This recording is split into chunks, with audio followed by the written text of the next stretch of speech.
far, he has been able to equalize in terms of that aggression against someone like the Kai, who was notoriously known. He caught there in the midst of it all, taken down by Pi, but it's a good distraction by Aurafire. They use Godiva as bait just to go for that Lord. They are able to defend for now, but there are still some enhanced minions coming into that mid lane.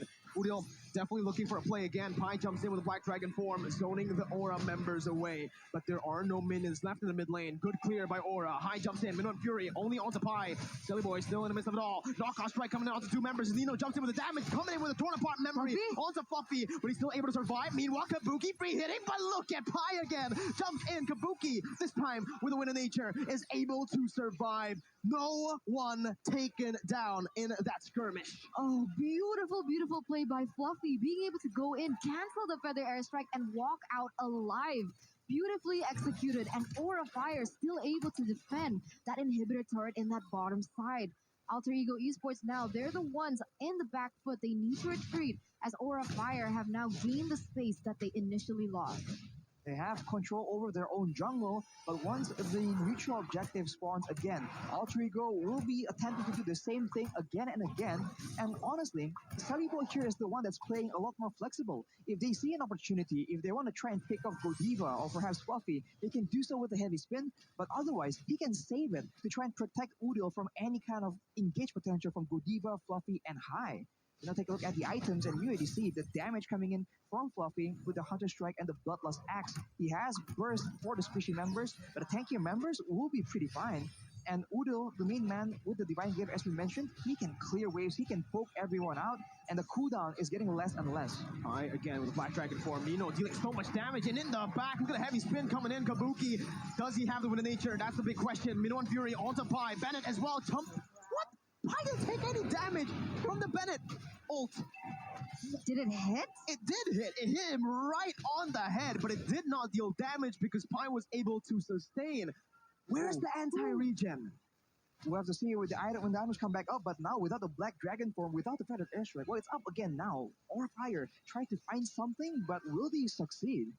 I don't know. It's looking very bad for Aura in the mid game, but remember what we mentioned earlier. If we get into the late game, wait though, Sir Pi, look at Sir Pi. Once again, he's waiting for Kabuki. Kabuki, he took the bait, Petrify as well, popped in. Kabuki's gonna be Tang Chong Duo, and just like this, it's over. Kabuki is gonna be taken down. Another flicker from Nino to seal the deal as well. Pi, what's gone into him? He's an absolute exorcist, just like the skin. He jumps in again. He's able to zone. He's able to bait the black shoes from Facehugger. Pi versus the world. This man is unstoppable. Two members taken down for the price of not the back of Sir Pi. But of course, Aurafire being able to find some compensation as Udil is going to be traded back. A 4v3 situation. Alter Ego, though, they're still going to be able to get this objective. Fluffy looking for the miracle play. The Lord helps him out this time. Nino to turn from memory, taking the immortality down from Fluffy right. Steals it, saves the game for Aurafire. Fluffy loses his life, but that was the miracle play that they were looking for. He's alive. He's still alive. Minotaur's coming in to help him up the heels as well. Fluffy! Oh my God. My goodness!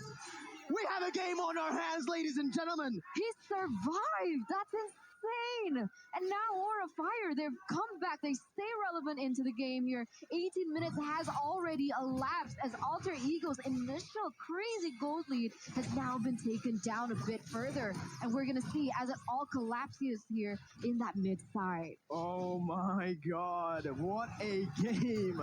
High with a miracle steal there. Arashi, what happened in the pit?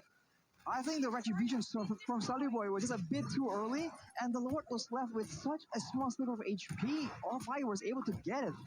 That is insane. It's all the play was made in the back of Fluffy and his aggressive play. He didn't fall after all that from the side of Alter Ego, and now the gold difference is just very negligible, and the game is getting longer and longer. The difference is going to be more and more negligible. So now I think it all comes down to execution, and you can make your argument that Aurafire has had the advantage in that department since game number 1. Remember, late game, we said that Aura should have the upper edge, but Pi, he has the Petrify. Look at what he's going for. Onto Kabuki, he doesn't care about anyone else, but he will not be able to find anyone there. Pi, there's something going on here between Pi and Kabuki, right?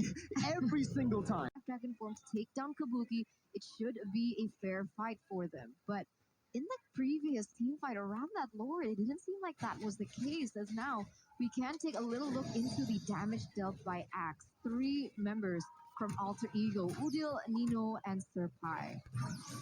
Well, you can say that Udil is still all the way on top with that poke damage, but Nino was close second, and of course, Pai himself doing a lot of damage, considering that he has a lot more tankier items as well.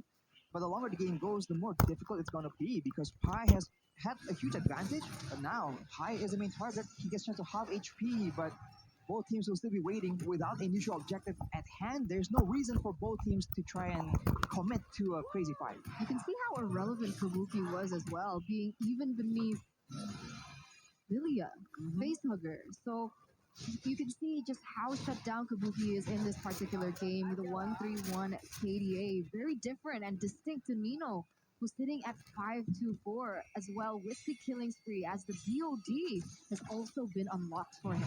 You're right, but take a look at the timers. We're no longer in that mid stage. Sure, Kabuki didn't have a good early game, didn't have a good mid game, but as we enter the late game, Kabuki's definitely going to have more damage output than Nino, and just as I say that, Sunny Boy is caught low. Feather Airstrike popped in onto Kabuki, that Circle E goes well, and Pai again comes in with a Black Dragon form, with a Petrify, is able to find the immortality of Kabuki, who's still able to run away for now, and that's again Pai, who is unstoppable. 1v3, knocks up, dealing, taking everything, and is still surviving. Torn apart memory, Nino! Jumps in, and Silly Boy as well will be able to pin them down with a heavy spin. Fluffy loses his immortality. Pai times the Furious Dive perfectly for Nino to pick up the double kill. Surfing Eagle onto High. High does not have the Minuan Fury. He's even taken down, but Nino is there in the midst again. Torn apart memory popped in. High taken down, shutting down Pai though. Finally, 4-4-1. Alter Ego have done it. They're gonna go for the end now. Facehugger, will he be able to make the miracle happen again? You can see that the mid side is going to be crashing as Udil goes in, going aggressive onto Facehugger, and it's not going to be enough. His Immortal gets taken away, and this is it. The moment we've been waiting for. Wiped out for Alter Ego. It's an equalizer. 1-1 in the first playoff match. That is insane. What a game we have on our hands. Proactive